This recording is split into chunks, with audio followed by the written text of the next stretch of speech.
What's the meaning of Comoros?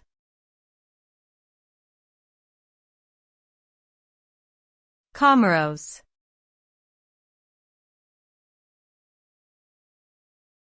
Comoros.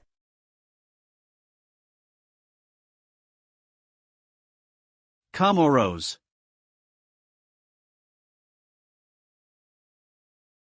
Comoros.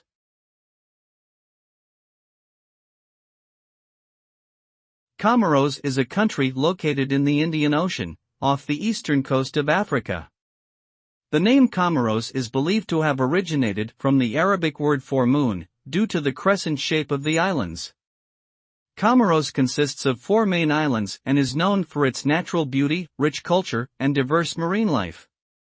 Despite being one of the smallest countries in Africa, Comoros has a unique history and has been shaped by various colonial powers and political struggles.